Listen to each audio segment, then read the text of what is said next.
여러분 반갑습니다. 서목사의 말씀 창고의 서목사입니다. 오늘도 함께 말씀을 나누는 여러분들을 사랑하고 축복합니다. 좋아요와 구독을 눌러주세요. 여러분과 함께 더 많은 말씀들을 나누기 원합니다. 오늘은 신명기 2장 26절에서 37절 말씀입니다. 오늘은 모세가 헤스본 왕 시혼에게 양식을 사 먹고 물을 사 마실 테니 그의 땅을 통과하게 해달라고 청하는 내용이 기록되어 있습니다. 그러나 시혼은 모세의 청을 거절합니다. 백성들을 거느리고 나와서 싸웠고 하나님께서는 그를 이스라엘에게 넘기셨습니다. 이스라엘은 그의 모든 성읍을 점령하고 가축과 모든 것들을 소유로 삼는 내용이 기록되어 있습니다. 이스라엘 백성들이 승리하는 내용입니다. 승리가 시작되고 있습니다. 오늘 이 말씀을 통해서 우리의 삶에도 승리가 시작되기를 축원합니다. 26절 말씀입니다. 내가 그대못 광야에서 헤스본 왕 시혼에게 사자들을 보내 화평을 요청했다. 우리가 당신 나라를 통과하게 해주십시오. 큰 길로만 가고 오른쪽으로나 왼쪽으로나 침범하지 않을 것입니다. 우리가 돈을 줄 테니 먹을 양식과 마실 물을 파십시오. 다만 걸어서 지나가게만 해주면 됩니다. 모세는 화평을 요청합니다. 싸우기 전에 먼저 화평하는 것, 그것이 하나님께서 주시는 방법입니다. 모세가 화평을 요청하면서 무엇을 합니까? 큰 길로만 가고 침범하지 않을 것이며 돈을 주겠다라고 이야기를 합니다. 걸어서 지나가게만 해주면 될 테니 그렇게 해달라고 요청을 합니다. 이것이 평화와 화평을 이루는 그리스도인들의 모습이어야만 합니다. 전쟁이 능사는 아닙니다. 싸우기 전에 우리는 화평을 추구해야 합니다. 하나님께서는 평화의 하나님이시고 화평의 하나님이십니다.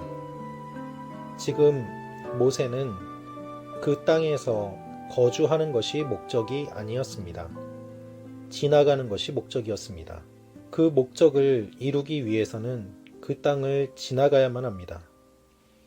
가나안 땅에 들어가기 위해서는 지나가야만 하는 곳이고 문제를 일으키고 싶지 않아서 정당한 값을 지불할 테니 지나가게 해달라고 이야기를 합니다. 그런데 헤스본 왕 시온은 그것을 허락하지 않았습니다. 30절입니다. 그러나 헤스본 왕 시혼은 우리가 지나가는 것을 허락하지 않았다. 우리 하나님 여호와께서 시온의 성질을 강팍하게 하시고 그 마음을 고집스럽게 하셔서 오늘날 그분이 하신 것처럼 너희 손에 그를 넘겨주시려는 것이었다. 하나님께서 완강하게 하셨다고 기록되어 있습니다. 이것은 농경 문화에서 발생한 단어인데 지나치게 무거운 멍에로 인해서 힘들어하는 것을 나타냅니다. 또한 잔혹한 노예 생활을 의미합니다. 그런데 이것이 마음의 상태를 의미하기 때문에 고집세게 버티는 태도를 나타냅니다. 하나님께서 그의 마음을 고집세게 하셨다는 것입니다. 여러분 오해하지 마십시오. 하나님께서 그의 마음을 완전히 주도적으로 고집세게 하셨다라는 의미가 아닙니다. 그의 성품 자체가 그의 마음 깊은 곳에 있는 그 욕심이 통제받지 않도록 하나님께서 내버려 두셨다라는 의미가 담겨 있습니다.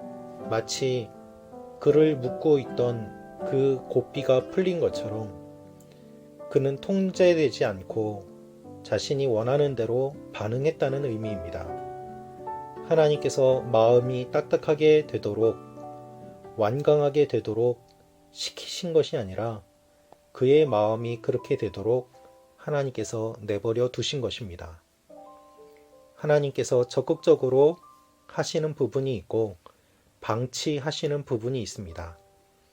하나님께서 이렇게 하신 이유는 시혼과 그의 나라를 이스라엘에게 넘겨주시기 위함이었습니다. 31절입니다. 여호와께서 내게 말씀하셨다. 보아라, 내가 시온과 그의 나라를 너희에게 넘겨주기 시작했다. 이제 그 땅을 정복하고 차지하기 시작하여라. 시작하여라. 시작에 대한 이야기가 한 절 안에 반복돼서 나옵니다. 지금까지 광야를 방황했던 사람들이 이제는 땅을 정복하기 위한 준비를 합니다. 그래서 이 승리가 첫 승리이고 또한 이 첫 승리는 매우 중요한 의미를 가지고 있습니다. 자신감을 얻게 되고 하나님의 약속을 실제로 확인하게 되고 또한 하나님의 말씀에 순종하는가를 테스트하는 그러한 시간이었기 때문입니다. 이들은 어떻게 했을까요? 32절, 33절입니다. 시온과 그 모든 군대가 우리와 싸우려고 야하스로 나오자 우리 하나님 여호와께서 그를 우리에게 넘겨주셨고 우리는 그의 아들들과 그의 모든 백성을 쳤다. 이제 승리하기 시작했습니다. 그리고 모든 것들을 전리품으로 취했습니다. 그러나 승리를 맛보았음에도 불구하고 이 세대 광야에서 태어난 사람들의 특징은 무엇입니까? 하나님께 순종했다는 것입니다. 그 말이 37절에 기록되어 있습니다. 그러나 우리 하나님 여호와의 명령에 따라 너희는 암몬 사람들의 땅이나 야복 강가의 땅이나 산지에 있는 성들은 침입하지 않았다. 언제나 패배하고 있을 때에는 잘 모르지만 승리할 때에는 절제하는 것이 쉽지 않습니다. 승리를 맛보고 모든 것을 손에 넣었지만 하나님께서 말씀하시지 않는 것은 하지 않고 하나님께서 원하시지 않는 일은 하지 않았다는 것입니다. 이들은 승리했습니다. 그러나 그 승리 이후에 절제하는 모습을 보게 됩니다. 그래서 가나안 땅을 점령하기 전에 이와 같은 승리의 훈련을 받고 작은 승리라도 이것을 먼저 맛봄으로 말미암아 앞으로 다가올 큰 승리를 준비하도록 하나님께서 하신 것입니다. 여러분, 오늘 하루 여러분의 삶 가운데 많은 유혹과 어려움들 또한 우리를 쓰러뜨리려는 일들이 일어날지도 모르겠습니다. 그러나 먼저 화평하시고 또한 그렇게 되지 않을 때에는 싸워서 이기십시오. 승리하십시오. 하나님께서 여러분에게 승리를 주실 줄로 믿습니다. 작은 것부터 승리할 때, 작은 유혹부터 승리할 때 하나님께서 주시는 놀라운 승리를 맛볼 줄로 믿습니다. 그러한 승리를 맛봄으로 말미암아 하나님의 사람으로 계속해서 성장해 나아가시는 여러분과 제가 되기를 축원합니다. 내일은 거룩한 주일입니다. 거룩한 주일에 예배 드리지 못하는 상황과 환경 가운데 있지만 모여서 예배 드리지 못하더라도 동일하신 성령께서 함께 하심을 믿고 우리가 영적으로 승리하며 나아가는 귀한 일들이 일어나기를 축원합니다. 기도하겠습니다. 아버지 하나님, 우리에게 승리를 주시는 주님, 승리하게 하시고 승리를 맛보게 하시고 승리 가운데서도 절제하며 끝까지 순종하게 하여 주옵소서. 한 분 한 분을 축복하여 주시고 특별히 코로나19에 걸리지 않도록 하나님께서 눈동자와 같이 돌보아 주시옵소서. 예수님의 이름으로 기도합니다. 아멘.